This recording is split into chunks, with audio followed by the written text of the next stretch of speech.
Assalamualaikum warahmatullahi wabarakatuh. Alhamdulillah, alhamdulillahi rabbil alamin. Assalatu wassalamu ala asrafil anbiya'i wal mursalin, Sayyidina wa maulana Muhammadin wa ala alihi wa sahbihi ajma'in. Amma ba'du. Pertama-tama, marilah kita panjatkan puji syukur kehadirat Allah Subhanahu wa taala yang mana telah memberikan kita nikmat iman, Islam serta panjang umur sehingga kita dapat melaksanakan aktivitas, baik aktivitas duniawi maupun aktivitas ukhrawi. Kedua kalinya salawat beriring salam semoga selalu tercurah limpahkan kepada junjungan kita Nabi Agung Muhammad sallallahu alaihi wasallam.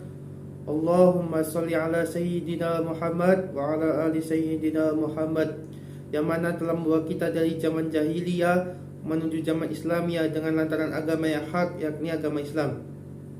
Perkenalkan, nama saya Rizky Ramadan, Prodi Pendidikan Agama Islam dengan nomor NIRM 1207 230073. Video ini saya buat dengan maksud untuk menyelesaikan tugas UAS mata kuliah akhlak tasawuf. Baik, saya akan membahas tentang tasawuf. Tasawuf atau yang dikenal juga sebagai sufisme merupakan suatu ajaran tentang bagaimana menyucikan jiwa, menjernihkan akhlak, serta membangun dohir dan batin untuk dapat memperoleh kebahagiaan abadi. Sesungguhnya ilmu tasawuf memiliki banyak arti dan dikemukakan dari beberapa ahli. Berikut saya akan menjelaskan pengertian ilmu tasawuf dari berbagai sudut pandang. Tasawuf merupakan cabang dalam agama Islam yang menekankan pada pengalaman spiritual dan kehidupan dalam pencarian dengan Tuhan. Beberapa definisi tasawuf menurut ahli meliputi: yang pertama, Ibnu Khaldun mendefinisikan tasawuf adalah semacam ilmu syariah yang timbul kemudian dalam asalnya ialah bertekun ibadah dan memutuskan pertalian dengan segala selain Allah, hanya menghadap kepada Allah semata. Yang kedua, menurut Al-Ghazali, salah satu tokoh besar dalam sejarah tasawuf, Al-Ghazali mendefinisikan tasawuf sebagai upaya untuk mencapai makrifah atau pengetahuan yang mendalam tentang Allah dan mahabbah, cinta kepada Allah. Yang ketiga, menurut Ibnu Arabi, membuat kontribusi penting dalam pemikiran tasawuf dengan teori-teorinya tentang wahdat al-wujud atau persatuan eksistensi yang menggambarkan bahwa Tuhan adalah satu-satunya eksistensi yang nyata. Yang keempat, menurut Junaid Baghdad, seorang sufi terkenal yang menekankan pentingnya kesucian hati dan kesolehan moral dalam mencapai tujuan spiritual. Yang terakhir, menurut Syekh Abdul Qadir Al-Jailani, tasawuf merupakan mensucikan hati dan melepaskan nafsu dari pangkalnya dengan khalwat, riyadhah, taubah, dan ikhlas. Secara umum, tasawuf dipandang sebagai dimensi dalam Islam yang mengeksplorasi aspek-aspek batiniah dan spiritualitas dalam pencarian dengan Allah Subhanahu wa taala. Yang selanjutnya saya akan membahas tentang macam-macam tasawuf. Tasawuf ada 3 macam, yaitu tasawuf akhlaki. Tasawuf akhlaki adalah tasawuf yang sangat menekankan nilai-nilai etis atau moral, atau tasawuf yang berkonsentrasi pada perbaikan akhlak. Ajaran tasawuf akhlaki membahas tentang kesempurnaan dan kesucian jiwa yang diformulasikan pada pengaturan sikap, mental, dan kedisiplinan tingkah laku yang ketat guna mencapai kebahagiaan yang optimal. Tasawuf akhlaki mempunyai tahap sistem pembinaan akhlak disusun sebagai berikut. Yang pertama, takhalli. Takhalli adalah usaha mengosongkan diri dari perilaku dan akhlak tercela. Salah satu dari akhlak tercela yang paling banyak menyebabkan akhlak jelek antara lain adalah kecintaan yang berlebihan kepada urusan duniawi. Yang kedua, tahalli. Tahalli adalah upaya mengisi dan menghiasi diri dengan jalan, membiasakan diri dengan sikap, perilaku, dan akhlak terpuji. Tahapan tahalli dilakukan kaum sufi setelah mengosongkan jiwa dari akhlak-akhlak tercela dengan menjalankan ketentuan agama baik yang bersifat eksternal seperti sholat, puasa, haji maupun internal dalam seperti keimanan, ketaatan, dan kecintaan kepada Allah. Yang terakhir, tajalli. Kata tajalli bermakna terungkapnya nur gaib, agar hasil yang telah diperoleh jiwa yang telah membiasakan melakukan perbuatan-perbuatan yang luhur, maka rasa ketuhanan perlu dihayati lebih lanjut. Kebiasaan yang dilakukan dengan kesadaran optimum dan rasa kecintaan yang mendalam dengan sendirinya akan menumbuhkan rasa rindu kepadanya. Yang kedua, tasawuf amali adalah tasawuf yang lebih mengutamakan kebiasaan beribadah. Tujuannya agar diperoleh penghayatan spiritual dalam setiap melakukan ibadah. Tasawuf amali berkonotasi dengan tarekat. Pengalaman tasawuf amali dibagi ke dalam 4 bidang sebagai berikut. Yang pertama, syariat. Syariat adalah hukum-hukum formal yang dijadikan sandaran amalan lahir yang ditetapkan dalam ajaran agama melalui Al-Quran dan Sunnah, sehingga seorang pengamal sufi tidak mungkin memperoleh ilmu batin tanpa mengamalkan secara sempurna amalan lahiriahnya.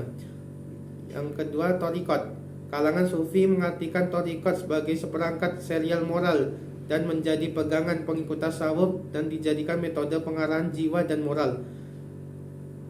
Yang ketiga, hakikat. Dalam dunia sufi, hakikat diartikan sebagai aspek batin yang paling dalam dari setiap amal atau inti dan rahasia dari syariat yang merupakan tujuan perjalanan menuju Allah.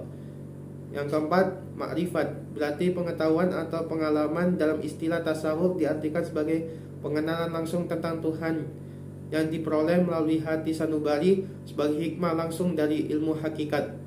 Tasawuf yang terakhir yang adalah tasawuf falsafi, yaitu tasawuf yang menekankan pada masalah pemikiran mendalam atau metafisik. Tasawuf falsafi yaitu tasawuf yang menekankan pada masalah-masalah pemikiran mendalam atau metafisik. Tasawuf falsafi memiliki hal yang perlu dibahas. Yang pertama, hulul. Hulul merupakan salah satu konsep di dalam tasawuf falsafi yang meyakini terjadinya kesatuan antara khalik dengan makhluk. Paham hulul ini disusun oleh Al-Halaj. Kata hulul berimplikasi kepada bahwa Tuhan akan menempati dan memilih tubuh manusia untuk ditempati. Bila manusia dapat menghilangkan sifat nasut kemanusiaannya dengan cara fana, menghilangkan sifat-sifat tercela melalui meniadakan alam duniawi menuju kesadaran ketuhanan. Yang kedua, wahda al-wujud. Istilah wahda al-wujud adalah paham yang mengatakan bahwa manusia dapat bersatu padu dengan Tuhan. Akan tetapi Tuhan di sini bukanlah tapi yang dimaksud Tuhan bersatu padu di sini bukanlah zat yang Tuhan yang sesungguhnya, melainkan sifat-sifat Tuhan yang memancarkan pada manusia ketika manusia sudah melakukan proses fana. Berikutnya, ittihad. Pembawa faham ittihad adalah Abu Yazid al-Bustami. Menurutnya manusia adalah pancaran nur ilahi, oleh karena itu manusia hilang kesadarannya sebagai manusia, maka pada dasarnya ia telah menemukan asal mula yang sebenarnya, yaitu nur ilahi, atau dengan kata lain ia menyatu dengan Tuhan. Pembahasan yang terakhir adalah yang akhlak tasawuf sebagai solusi problematika masyarakat modern. Berikut beberapa konsep dalam akhlak tasawuf yang dapat berperan sebagai solusi. Yang pertama, kesadaran akan Allah, itu makrifat. Tasawuf mengajarkan kesadaran akan keberadaan Allah dalam setiap aspek kehidupan. Yang kedua, penekanan pada cinta dan kasih sayang, mahabbah. Konsep cinta kepada Allah dan kasih sayang terhadap sesama manusia dalam tasawuf dapat mengatasi egoisme dan individualisme yang seringkali menyebabkan konflik sosial. Yang ketiga, taubat dan pengampunan. Tasawuf mengajarkan pentingnya taubat dan pengampunan yang dapat memperbaiki hubungan antar individu dan membangun perdamaian dalam masyarakat. Yang keempat, kesederhanaan dan zuhud. Tasawuf mengajarkan nilai-nilai kesederhanaan dan zuhud menjauhi keserakahan dunia yang dapat mengatasi konsumtif dan pengajaran tanpa henti terhadap kekayaan materi. Yang kelima, keadilan dan kesetaraan. Konsep kesetaraan di hadapan Allah dalam tasawuf menekankan pentingnya keadilan sosial dan perlakuan yang adil terhadap semua orang. Yang keenam, kontemplasi dan introspeksi. Praktik tasawuf seperti meditasi dan introspeksi diri membantu individu untuk mengembangkan kesadaran diri yang lebih dalam mengatasi masalah-masalah mental dan emosional. Dengan menerapkan nilai-nilai ini dalam kehidupan sehari-hari, akhlak tasawuf dapat menjadi solusi bagi berbagai problematika masyarakat modern, membantu individu untuk lebih bermakna dan harmonis baik secara pribadi maupun sosial. Mungkin cukup sekian yang bisa saya sampaikan, semoga bermanfaat. Kurang lebihnya mohon maaf. Billahi taufiq wal hidayah. Wassalamualaikum warahmatullahi wabarakatuh.